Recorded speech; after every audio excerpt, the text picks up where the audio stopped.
You're listening to Coming Out Stories on the Lesbian Talk Show. Alright, so tomorrow, we're going to tell our story. Our coming out story, which is kind of interlinked, and yet very much not. Yes. Alright, so I'll start since the story really begins with me. Mm-hmm. As all stories do. You are the center of the universe. I am the center of... Well, I should be the center of your universe at least. Do you know what? This whole story is going to lend to the myth of lesbians being almost like missionaries and going out and converting people. This is very true. I was quite young when I first started noticing girls like that. I pretty much fought it throughout my childhood. When you say young, how young? Like 10. Okay. But I pretty much fought it throughout my childhood because people labelled me lesbian quite early on in life, and I got a lot of teasing at school, and it sort of moved with me from school to school. So my entire school career was very much like people being an outcast because people was calling me a lesbian. So for me, lesbian was this very bad thing, the stigma that I didn't want, even though it was true. I didn't want this because everybody was, doing it in such a negative way. Yes. I was raised by pretty much my grandparents and my mom there, so it was the three of them constitute my parents in this story. And they were never anti-gay people. We were not religious people. It wasn't ever a big thing. Mm-hmm. So I get older and I start crushing on girls in quite a major way. But I'm in denial. No. I'm sure I'm bisexual and can fight this and will find a boy to marry. Even though boys are kind of icky and I don't really want to date them. Can appreciate them from afar. I don't know, it was not my thing, right? Okay. So I kind of didn't date much, and it really was a sort of stay away from the dating scene kind of scenario. I went to a university where I studied filmmaking, and it was an arts sort of university, and very open gay people all over the place. And once again, it was like these hot chicks would approach me and start asking me if I was lesbian, and these sort of very scary butch women too were trying to date me, and I was terrified. So I was just running like a demon. Running away. Didn't want to know. I was convinced that I was going to either be alone forever or find a guy. Okay. In the meantime, though, when I was about 19, I started reading lesbian fiction. It was like the heavens had opened up and sang, and I finally got it. Other people in the world were having the same feelings in me, and it wasn't gross, and it wasn't icky, and it wasn't scary, and it wasn't the big bad that my whole life up until then felt like. So lesbian fiction started opening my eyes to the fact that actually this wasn't that scary. Now, I was in university at 19, because I graduated high school at 17, so that was my second year in university. And third, fourth year, so I had 4 years in university, then I graduated, right? So here I am in secret, reading my lesbian fiction books and watching my lesbian movies and coming to terms with who I am without coming out at all to anybody. And then I started working. And then I met the most beautiful woman that I had ever seen, and it was pretty much just love at first sight. It was like I was hit with a thunderbolt, and I could do nothing but think about her. And she was straight, and man, I was in such turmoil because I was forced to face who I am. I couldn't run from it anymore, and I didn't want to be this person because I wasn't quite ready yet. But she was there, and she was all-consuming. And so to sort of try and let out some of these feelings I was having, I was getting tattoos. Well, one tattoo, and I got piercings, and because there's a release that you get when you inflict bodily harm on yourself. It's a strange thing. Not that I'm condoning it, but. And to make matters worse, this amazing, beautiful woman was my best friend. And we clicked, and we would talk for hours about everything and anything. And I was so convinced that she would run screaming when I told her how I felt about her. And then one day, we were talking and I just couldn't anymore. It was about 6 months after I got to know her. And we spoke every night on the phone, even though we saw each other all day at work. We SMS'd each other furiously back and forth. I told her how I felt about her. So she said to me, please don't say that. And I swear I heard my heart break. Don't worry, folks, there is a good, happy ending to this story, I promise. The next day I didn't go to work because I was just shattered. And she kept trying to phone me and stuff. And eventually I picked up the phone and we spoke and she said to me, look, I don't want to lose you as a friend. You mean too much to me. And please can we talk? So I agreed to meet her that night. And things changed quite fundamentally that night. At least for me. They really did. That night we touched hands for the first time. And electricity passed between us. It's one of those stupid, corny things you think is best kept to movies or novels, but it's real. Mm-hmm.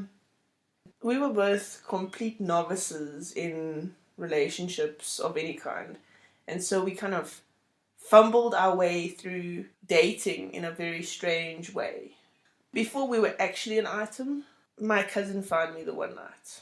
And I was crying because I was so convinced that this amazing, beautiful woman wouldn't want to be with me.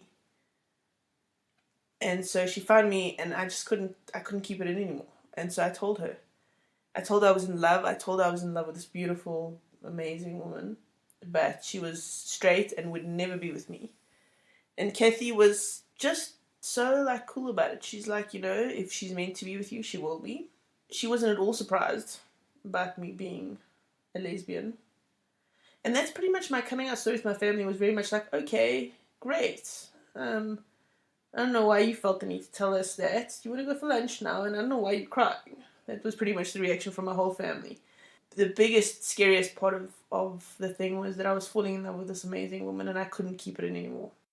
Anyway, so then one day, after we were now dating and didn't quite realize we were dating, my beautiful, sexy woman jumped my bones. And then it was about 6 months after that she came out to her family, right? Yeah. Well, I think, should I start at my beginning? Indeed. Okay. I come from a Portuguese family. And in my family, everyone is hetero. Everyone is married for a bazillion years. There's no divorce. There's not even marrying outside of Portuguese people. That's true. And that's how the Portuguese community is here.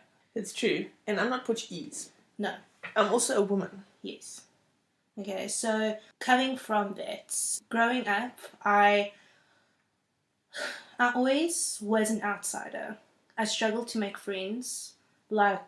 From nursery school, I couldn't make friends. I couldn't make friends in primary school to the point where they called my parents in about this. And it's not that I was nasty to other kids. It wasn't that I was horrible to be around. I just couldn't connect with other people. There was this invisible barrier. So even though I had, I suppose, what grown-ups would call acquaintances, children have acquaintances, children have friends generally, and we'd, happily talk and play, but there was nothing more than that. I just never could, all the way through school. And I also never felt particularly crushy on anyone, whether it be a guy or a girl. I assumed I was straight. Let's just put that out there. And I assumed, when the time came, if it ever came, it would probably be a guy. But having said that, by the end of university, I just thought I'd probably never get married because I never felt that way towards anyone and no one had shown that interest in me. So I didn't think it was something that was going to happen. And I was actually okay with that. I've always been alone and I've always been okay being alone. Then we started working. Well, I started working. Sheena and I are actually the same age and we graduated pretty much. We graduated at the same time, went to university at the same time, but Yes. it's different universities. Yeah, so early 2000s, this is, you know.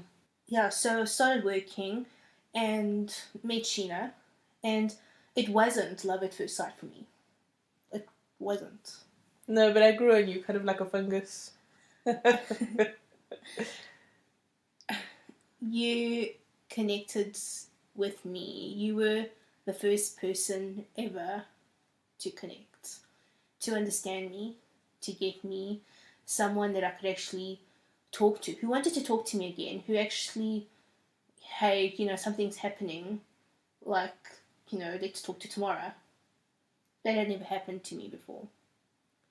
And it was the first actual connection with another human being outside of my family that I ever had. And this connection was strong and it grew stronger. It was so strong that I could feel when she was getting nearer. Like if she had entered the building at work, I could feel a tug.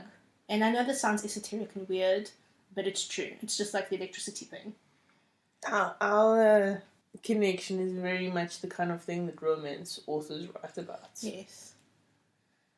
And one day we were in the car, and this was before, well, I think we were possibly dating, but I didn't realize it. Yes. And I said to Sheena, I think I kind of sort of love you. That's true, you did. Because I couldn't think of another way to word how I felt about you.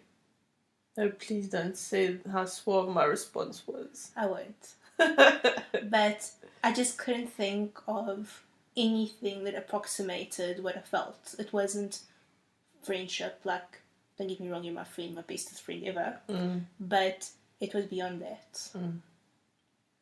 And then, you know, Sheena told you about coming out to my family and stuff, and it was hard because they are Portuguese and Catholic, and my dad is quite gruff.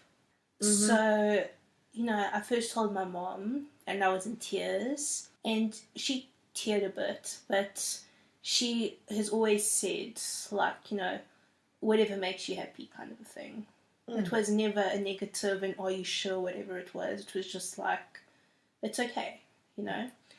And something similar with my dad. He was, actually, I think, a bit shocked.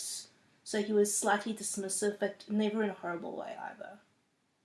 You know? That sounds about right for your folks. I mean, I was terrified of meeting your parents. Because you already knew my parents because we all worked together in the same company. So you knew my family already. And that's, Yeah, which totally doesn't make it weird or anything. that's not the end of the coming out story, though, because then I had to meet your parents. And that in itself was a whole nother level of coming out.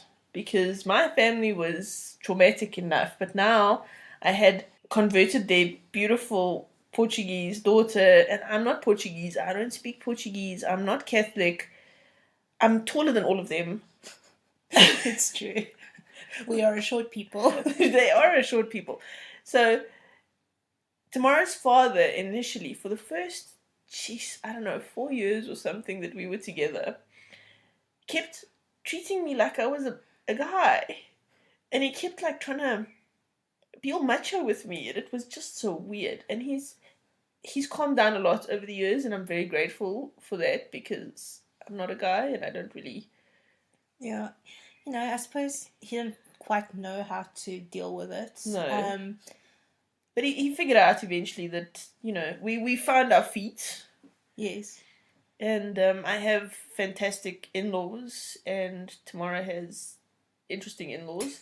But you see, this is the thing with being a lesbian, or I suppose gay or queer in any way, is that you're continually coming out.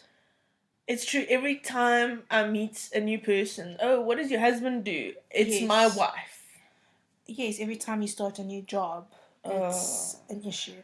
So, you know, I think that first coming out is always the most painful. It's not the only one you do, though. No.